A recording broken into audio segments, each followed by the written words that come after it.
You are Locked On Hawks Postcast, part of Locked On Atlanta on the Locked On Podcast Network. Your team every day. Welcome into the Locked On Hawks Postcast, your home for the best Hawks talk. It's local insight you can't get anywhere else but right here on Locked On. I am your host, Tenitra Batiste, and alongside me is Deshaun Tate. Today's episode is brought to you by Jace Medical. Empower yourself when you purchase a Jace case, providing you with a personal supply of 5 antibiotics that treat 50+ infections. Get your day at jacemedical.com. That's JASE medical.com. The Locked On Hawks Postcast is also part of the Locked On Podcast Network, your team every day. Now, we'll deep dive with the and one a little bit later and also who next. But first, let's talk T's and Tate's take on the Hawks' exciting, exhilarating, scary 120-119 win tonight. Deshaun, tell me your top takeaway from this Hawks Magic game. From what I told from you in pre-brief, you feel like, the Hawks had to dig this one out of the mud. Yeah, they definitely put you on the edge of your seat. You know, some people, they kind of like a little bit of a thriller type game. Some other people are just like, I would be okay if it just wasn't that close. I'm probably somewhere a little bit in the middle sometimes, but no, I mean, listen, this was one of those, I guess that's what the cool kids are calling it nowadays, get it out the mud. I call it taking the elevator up. I'm sorry, taking the stairs up. No elevator, no escalator. They worked hard for it. You know, I've noticed that when it comes to the third quarter, and I'll elaborate on this a little bit more later on, but the men are separated from the boys in the third. The championships are won in the third. Things are just different when it comes to that third quarter, and that's where we saw the Hawks slip quite a bit, and obviously found a way to make up for it in the fourth. But I just love the grit. I love the grind. Sometimes we don't always, when you think Atlanta Hawks basketball, you don't always think like just that rugged and just overly physical and just grind it out and just the glue and the guts and just all of that kind of stuff. You just maybe finesse, but it's ATL. They're gonna put on this entertainment, this and that. They weren't afraid to get their fingernails dirty tonight, and I loved every bit of that because I thought that it was needed, it was necessary, and against a much, much better team than people think Orlando really is. I think the same. It's such a much improved team. Paolo Banchero now in his second year. Cole Anthony's coming of age. The Wagner brothers are definitely going to give people fits, as we saw throughout international play this past summer. So, yeah, I totally agree with you. I think it's one of those teams that'll be surprisingly good to most people who aren't watching the game each and every day. So I think you and I figured this was going to be a bit of a battle and a dogfight, but I think others were probably like, why are the Hawks having this much trouble? Well, first of all, like we spoke about in our last postcast, they always have trouble with the Magic. This isn't anything new. They had trouble with them last year, and so we didn't expect anything less than what we saw tonight, because this is a Magic team that for the most part this is their second year as a core. So again, we thought it was going to be a fight. I like what you said about the third quarter, though, because it's very interesting. It's one of those where normally you want to kind of take the knife and kind of churn the knife, if you will, or put the dagger in, especially if you're going into halftime with a 4-point lead like the Hawks did. Now, Orlando outscored the Hawks 29-20, but I think to your point, it was still a grimy, gritty 29 that Orlando had to get, because they scored 34 in the first quarter, 35 in the second. But the telltale sign to get them to have scored 6 points less in the third was it was almost like, hey, we're about to trend in a direction where we're going to start to force them to taper off, which they did, because the Hawks only allowed the Magic to score 21 points in that all-important fourth quarter, and to get that 1-point win to kind of eat by them. The other thing is, we like to give credit where credit is due. So, I don't know if Trae Young heard me from Mexico City or if he was listening to our postcast a couple of nights ago and took it very seriously, but we talked about some of the woes that he had with scoring efficiency and effectiveness on the floor through those first 7 games of the season. You don't hear numbers for Trae Young in the 30th percentile when it comes to shooting from the floor. You definitely don't hear anything near 20% ever when it comes to him from the perimeter, but those are the averages going into this game. And so finally, the Trae Young, the 11 that we're accustomed to seeing, that guy showed up, especially in the first half tonight. Yes, he finished with 41 points, but he had 33 in the first half, and it was the way he got to it, Deshaun. My takeaway is when Trae Young is on in every aspect, I don't care if it's a 1-point win, it's probably going to be a win, because just like I dug into the numbers a couple nights ago, we're talking about efficiency. 9 of 14 shooting from the floor, 64.2% in that first half, 4 of 7 from 3, and a perfect 11 of 11 from the free throw line. And I always like to say, as much as we like to call him a three-point assassin, when Trae Young is perfect from the charity stripe, it is always a good thing. And then, of course, he rounds it out with 8 dimes and 5 rebounds, and 2 steals. So really all-around game. So my takeaway was just when Trae Young plays an all-around game, I'm always going to put the money on the Hawks to get the dub. Como se dice, all-around game in Espanol. You ain't think I knew that much, Tenitra. You ain't. I pulled a fast one on you. I know that you ain't think I knew that much. Listen, Trae Young needed this game. Yes. I'm a believer in that. And I think that it helped his confidence. I think that it helped, pick the team up. Some people might look at this, from a perspective of, pessimistic or glass half empty. But I think that there is some optimism when I say that there are instances where you really don't know who's going to be the person to step up on any given night for this team. And that's ultimately going to make them a little bit more difficult to prepare for. Trae Young was obviously crazy, especially, in the first half. I think another piece is just to take away from if you watch Orlando, and this kind of goes back to what I was saying before, you watch Orlando this year, you would know how good that Orlando has been playing against some of the better teams in the NBA and even on the road. Technically, I guess it wouldn't be super technical. This is technically a road game. Right. That being said, if you go and look at some of the numbers and the statistics and just watching the way that Cole Anthony has also been playing and his contributions and productivity in the games that they won this year, that was very big for them. But I think in these, situation like tonight, you didn't have that big game from somebody that usually gives you that energy boost off the bench and so forth, like a Cole Anthony, the way that he can be a threat with his athleticism, his fearless play, amongst other things.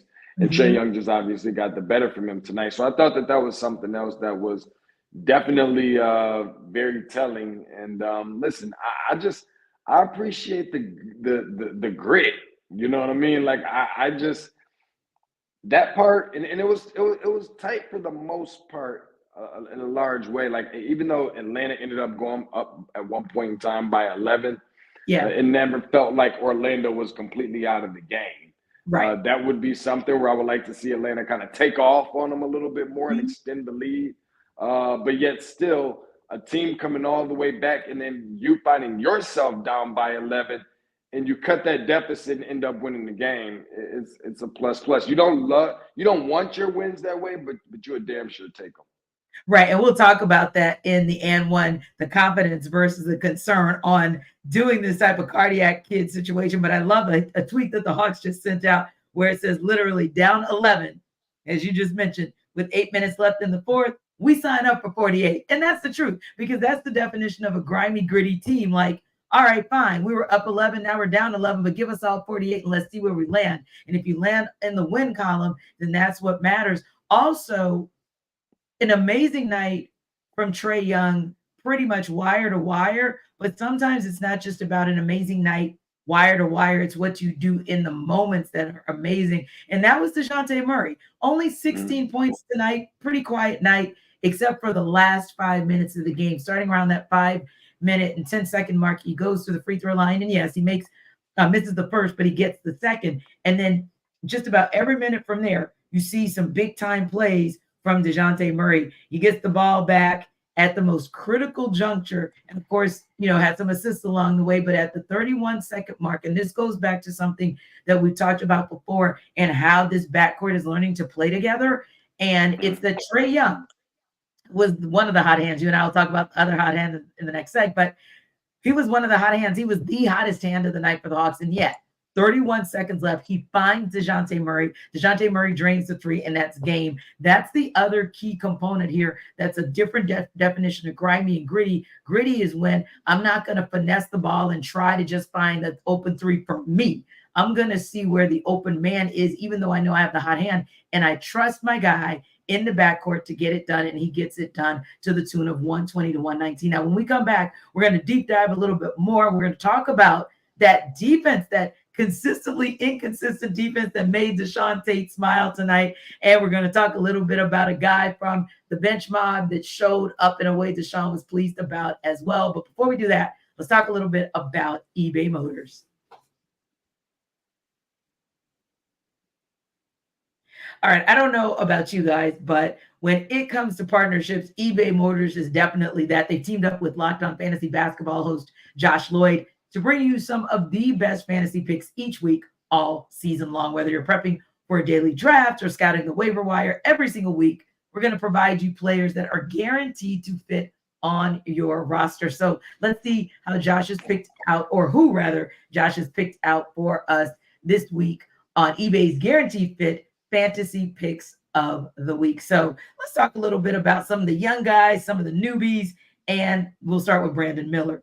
He should be starting for the rest of the week while Terry Rozier recovers from his groin injury. He becomes more interesting for fantasy teams. And then you go with Dylan Brooks. His shooting will not stick. No shock there, but Ime Udoka is pumping a lot of minutes into him. He's getting steals, and he's playing his role excellently. Dylan Brooks definitely understands the assignment. Also, Bismack Biyombo with Xavier Tillman now dealing with knee soreness. He's another guy that could keep getting starts and bringing boards and blocks to your fantasy team. And I'll give you another name, Jordan Hawkins. He should keep a starting role with the Pels, and they're dealing right now with a lot of teams are dealing with some early injuries. They've got a myriad of them. So shooting might fluctuate with Hawkins, but again, because of the fact that he's moving into more of a starter's role, he's a guy that has some appeal and may indeed be added to your fantasy. So again, if you need the help, Josh Lloyd is here for you. He's our Locked On Fantasy Basketball guy. He's going to help you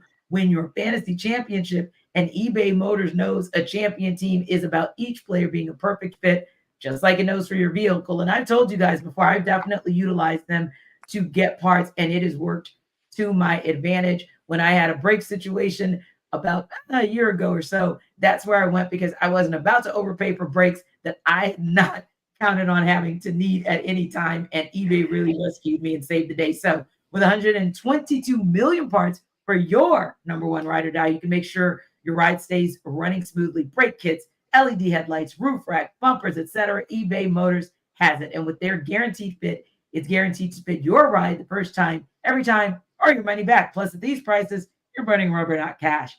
Keep your ride or die alive at ebaymotors.com. eBay Guaranteed Fit, only available to U.S. customers, eligible items only. Exclusions apply.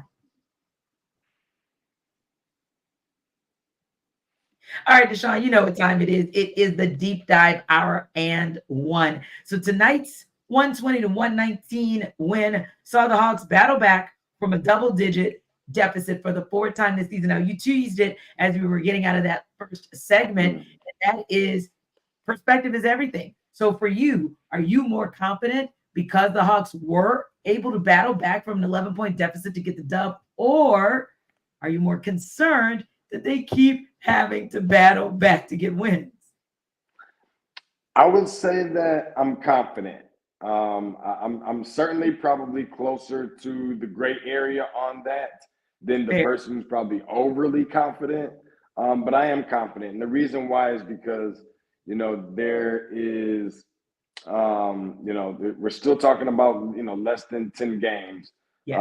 However, still developing and establishing chemistry between, probably the two most important positions on the floor and just in this sport and what it has to offer, being the point guard and obviously the off guard position as well between Dejounte and Trae. And then you start factoring in still getting used to a new coach and the scheme and the system and all of that kind of stuff. So when you have this ability to be able to do this, I think that there is a plus to that because I feel like, you can only go up from here. There's going to be some signs. Let's not, let's not act like this thing is going to completely disappear. There's going to be some moments. There's going to be some signs where there's going to be some struggles, and everything that I'm saying is almost going to be like, well, where is that? But I think over time, as you see them continue to correct it and go through some of those issues, have some of those struggles, have to overcome some of those hurdles, if you will, they'll learn from them, they'll grow from it, they'll move forward, and then they won't make them nearly as much. One of those issues tonight, Tenitra, was certainly the turnovers. They've been doing such a much better job at taking care of the ball recently, and tonight just wasn't the night. But I'm sure that they'll get a chance to correct that. As we mentioned, before, Orlando is one of the better defensive teams in the league. Indeed. And you're right. 18 turnovers is very uncharacteristic of the Hawks, but you're going to have those teams that just know how to pickpocket and just know how to make you turn the ball over, and then they can score the ball as a result. So that's going to happen. But I think you make a great point. As you begin to build character and as you begin to build your identity, one of the identities that you want to build is the ability to come back. We talked about this a couple nights ago. Of course, it didn't quite work out in their favor against the Thunder. But last year, this is a conversation, and we even talked about it on our Atlanta basketball party with our guy, Jarvis Davis, how a year ago, you wouldn't have even thought a comeback was a possibility. I mean, really, you wouldn't have. But this year, you're thinking, okay, that's definitely a possibility. They're never out of it. That's the kind of thing that down the stretch is going to be important, because you're going to have that confidence that I spoke about when it's 31 seconds left in the game and you're down 2, and Trae Young could easily try to find his shot, but instead he tried to find the open man.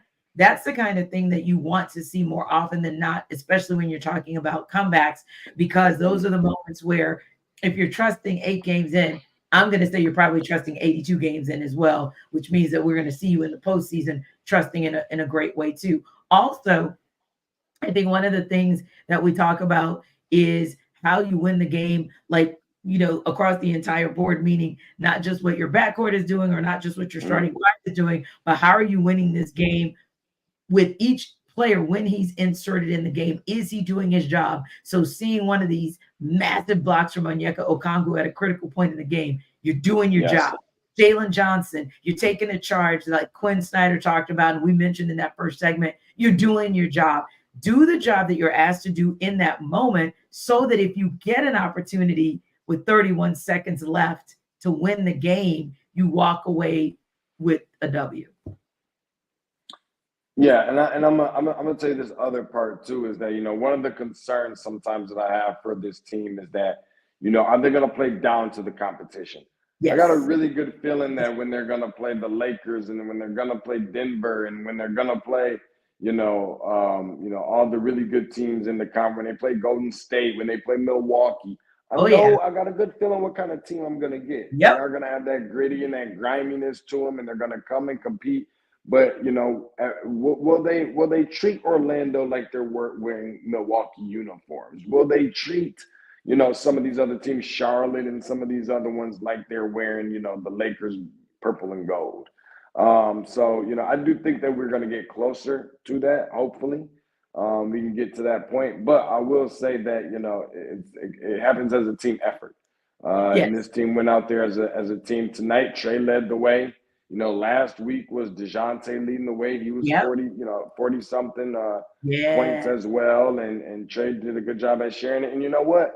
I was going to say, we talk about Jalen Johnson enough, but I really feel like even though we do, it's still just not doing him a disservice. Right. It does feel like it does it justice. It does, and it really, really doesn't. When you start factoring in double, about 20 points with 9 rebounds, 10 rebounds, something close to that 19, 20 points, you got to tip your cap, to this dude, because when you start talking about the most consistent guys on the team, he has been the one that has been that for this team. Indeed. And I just definitely want to make sure, because I'll be the first one to say, Tenitra, I'll raise my hand.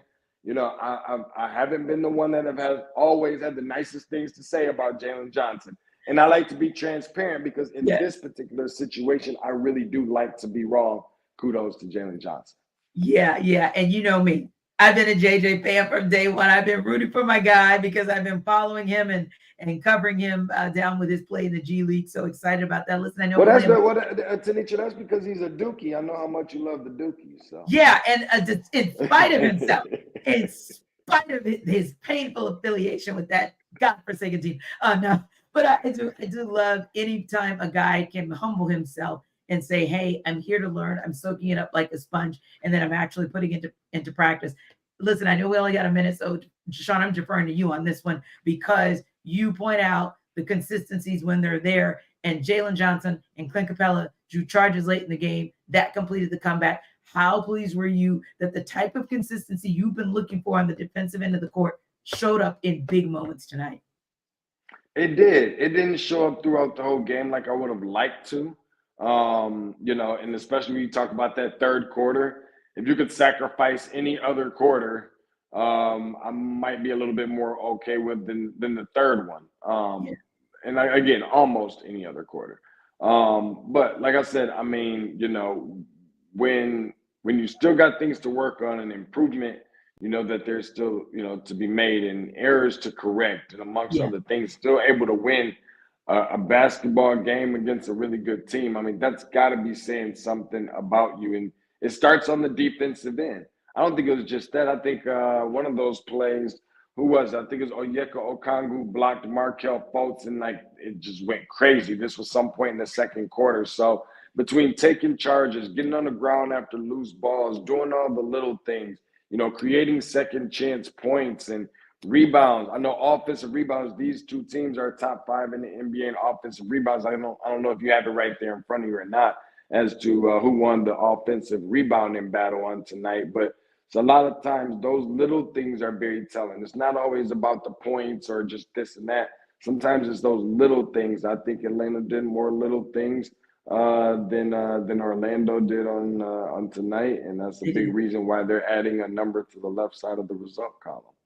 Indeed, and that's probably just the one area where they do pick it up because unfortunately they did get out rebounded on the offensive glass, but that's okay. That's something that they're working on and they'll improve. When we come back, we're gonna go with who got next. But in the meantime, I want to tell you guys a little bit about how you can take control of your own health with Jace Medical.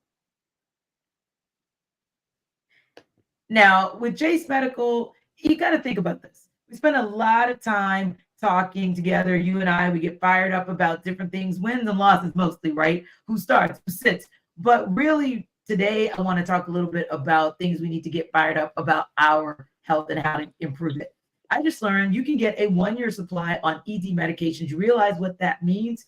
Bring on the extended travel, bring on the next natural disaster or supply chain issue because, hey, it's coming, but you're covered. You don't have to worry about whether or not you can refill your generics for Cialis, Viagra, Revatio prescription. It's possible because of your friends, our friends, my friends at Jace Medical. You can go online right now at jacemedical.com to receive your 12-month supply on your daily meds. Remember, use promo code Locked On at checkout for a discount as well. A verified customer had this to say about Jace, quote, "I'm thankful for this service. Supply chain issues caused me to cut pills in half to have it. I ordered most of my daily meds with a year supply. I highly recommend this for everyone. If you or someone you love would get some peace of mind by having a year supply of any daily med, go to jacemedical.com to see if it's offered. Remember to use promo code Locked On for $20 off your purchase. That's jacemedical.com, and you'll use the code Locked On for $20 off your purchase.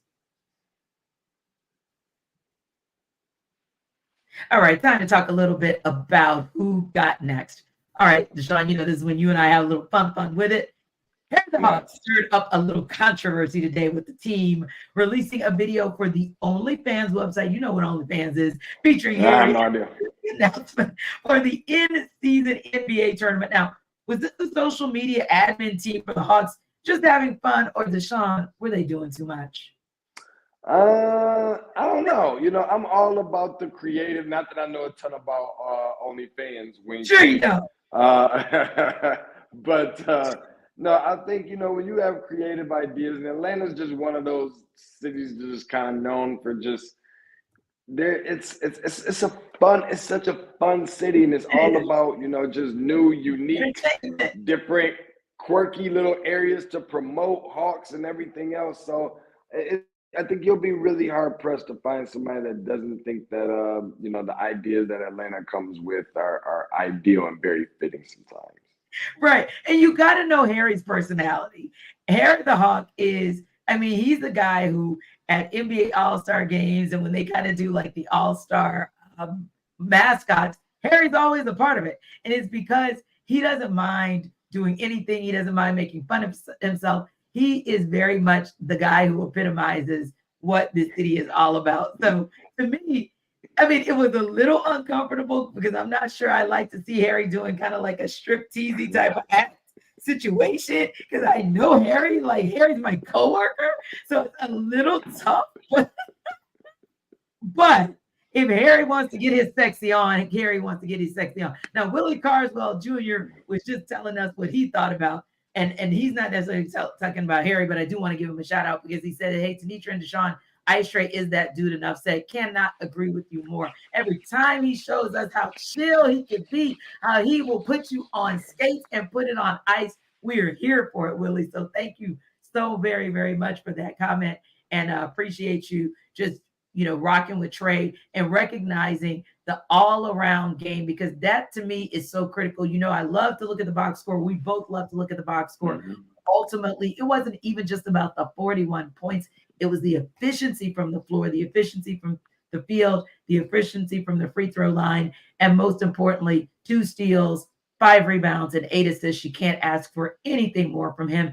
And just to piggyback off that, I mean, I know I want to run something fun by you again as well, but I got to go back to something that you said before, which was that was the same performance we got from Dejounte Murray last week. So to know that those performances can be interchangeable on any given night against any given opponent, I think that's also a good takeaway from this game. Now, that said, I want to take it back to something fun and funny as we leave on a high note. And I think it's fun and funny because Miami, I don't know about you, but Deshaun, there are like 2 games, maybe 3 games that I hate to cover because their fan bases work my last nerve when they come to State Farm Arena, and this is one of those 3 teams. So for me, it's the Heat, it's the Nets, and you already know the other one. It's the daggone Knicks. Like their fan bases are insufferable when they come to State Farm, right? And probably because this has become a transplant city, and we have a lot of transplants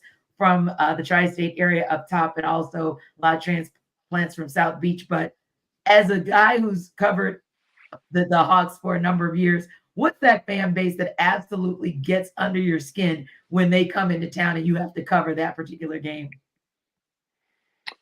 I think it's going to be Knicks, and not even just it's not even just based off of what most people base off of when Trae took the ball, and it's just always been that way for me. It's always been the Knicks. I can't, respectfully, because I got a lot of friends. I got some distant family. I used to live up that way, so hey. But it's just something about that New York. Just I can't even begin to explain it. You guys already know what I'm talking about. So right.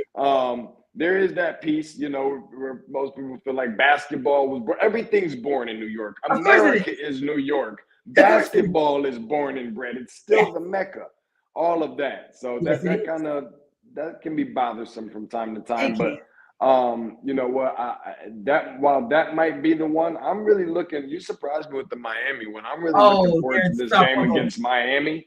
No, I really am. I will throw this part out there. In terms of what I think some of the keys to victory, they found a way to go to bogey in moments where I thought that they really should have went during that OKC game, and he kind of gave me the feel like his hand was still pretty hot. They drew up some plays for him.